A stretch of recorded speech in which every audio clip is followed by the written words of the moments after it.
ഞാൻ കേട്ടു വിളിക്കൂ. എന്റെ കയ്യിലിരിപ്പ് കൊണ്ട് എനിക്ക് വീടും കൂടൊന്നും ഇല്ലാണ്ടായപ്പോഴത്തേക്കും ഇപ്പൊ എന്താ പറഞ്ഞ? എന്റെ കയ്യിലിരിപ്പ് കൊണ്ട് എനിക്ക് വീടും കൂടൊന്നും ഇല്ലാണ്ടായപ്പോഴത്തേക്കും ഒളിവിലൊക്കെ പോകേണ്ടി വന്നപ്പോൾ പോലും എന്നെ ഇവളെയും കൂടെ സേഫ് ആയിട്ടാണ് ഇവൻ ഒളിവിൽ കൊണ്ടുനടന്നത്. ഞങ്ങൾക്കൊരു വീടായിരുന്നു, ഞങ്ങളുടെ കൂടാരമായിരുന്നു. കഴിഞ്ഞ ദിവസമാണ് എൻ്റെ അച്ഛനെ എനിക്ക് വണ്ടിയിൽ കയറ്റി ഒന്ന് ആശുപത്രി കൊണ്ടുപോകാൻ പറ്റിയത്. സോ എനിക്ക് തോന്നുന്നു എല്ലാം കൊണ്ട് ഇവന്റെ പർപ്പസ് ഇപ്പോഴാണ് കംപ്ലീറ്റ് ആയത്. എന്നെ കഷ്ടല്ലേ, കോമൺ സെൻസ് ഇല്ലാത്തതിന്റെ കുഴപ്പേ. പിന്നെ ഇത്രയും കാലം ഇതിന്റെ പ്രീവിയസ് ഓണർ നോക്കിയ പോലെ തന്നെ പൊന്നു പോലെയാണ് ഞാൻ ഇവനെ നോക്കിയിട്ടുള്ളത്. കാരണം സത്യം പറഞ്ഞാൽ എന്നെക്കാളും നല്ല അടിപൊളിയായിട്ടാണ് ഞാൻ ഇവനെ നോക്കിയത്. ഒരു എന്റർടൈൻമെന്റ് ഞാൻ മുന്നിൽ കാണുന്നുണ്ട്. ഇനി എനിക്ക് ഇവനെ അതുപോലെ നോക്കാൻ പറ്റണമെന്നില്ല. കാരണം എന്റെ ഫിനാൻഷ്യൽ സിറ്റുവേഷൻ മോശമാണ്. സോ അതുകൊണ്ടാണ് പ്രോപ്പറായിട്ട് ഇവനെ നോക്കുമെന്ന് നമുക്ക് ഉറപ്പുള്ള കൈകളിലേക്ക് ഇവനെ പിടിച്ചേൽപ്പിക്കാനായിട്ട് നമ്മൾ മനസ്സിലാമനസ്സോടെ ആണെങ്കിലും സമ്മതിക്കണത്.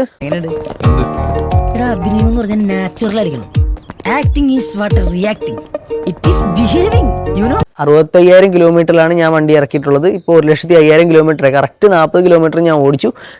ഈ ഫൂളിഷ് ലൈസ് ഒക്കെ എല്ലാവരും വിശ്വസിക്കുന്നു വിചാരിച്ചിട്ടാ? സ്വന്തം ഇഷ്ടത്തിന് തട്ടിവിടുന്ന നാക്കെടുത്താന്നുണേ പറയൂ.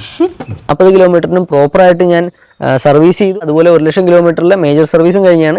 60,000 കിലോമീറ്ററിലുള്ള ഓൾറെഡി ഒരു മേജർ സർവീസ് കഴിഞ്ഞിട്ടുള്ളതാണ്. അത് ഞാൻ പ്രോപ്പറായിട്ട് വെരിഫൈ ചെയ്തിട്ടുണ്ട്. മോനെ, നീ പറയുന്നത് നീ എത്ര പുളു വേണമെങ്കിലും അടിച്ചോ, പക്ഷെ കേൾക്കുന്നവർ കൂടി ദഹിക്കണം. ഫുള്ള് PPF അടിച്ചിട്ടുണ്ട്. ഈ ഗ്ലാസുകളിലൊക്കെ നമ്മൾ സേഫ്റ്റി ഗ്ലേസിംഗ് ഒട്ടിച്ചിട്ടുണ്ട്. അത് ലൈഫ് ടൈം സർവീസ് ആണ്. അതായത്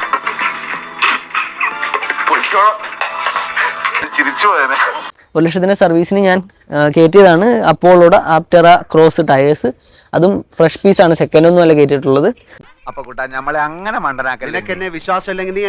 ഞാൻ ഇറക്കിയതും ഞാൻ പണിതതും ഒക്കെ വെച്ച് നോക്കുമ്പോൾ നിങ്ങൾക്കും മുതലാവുന്നൊരു വിലയിൽ തരിക എന്നുള്ളതാണ് എൻ്റെ മൈൻഡിലുള്ളത്. സന്തോഷായി. ഞാൻ പലരെയൊക്കെ വിളിച്ചു ചോദിച്ചപ്പോഴത്തേക്കും 6,50,000 ആ റേഞ്ച് വരെയൊക്കെ എക്സ്പെക്ട് ചെയ്യാം. എന്റെ വണ്ടിയുടെ കണ്ടീഷൻ വെച്ച് നോക്കിയിട്ടെന്നാണ് പലരും പറഞ്ഞത്. നിങ്ങൾക്ക് താല്പര്യം ഉണ്ടെങ്കിൽ മെസ്സേജ് അയക്കാം. ഇങ്ങനെ ജീവിക്കാൻ ഇവനൊന്നും ഒരു ഉളുപ്പില്ലെന്ന് ഞാൻ ആലോചിക്കുന്നത്. ഇനി മേല ഇമാതിരി പോക്ക്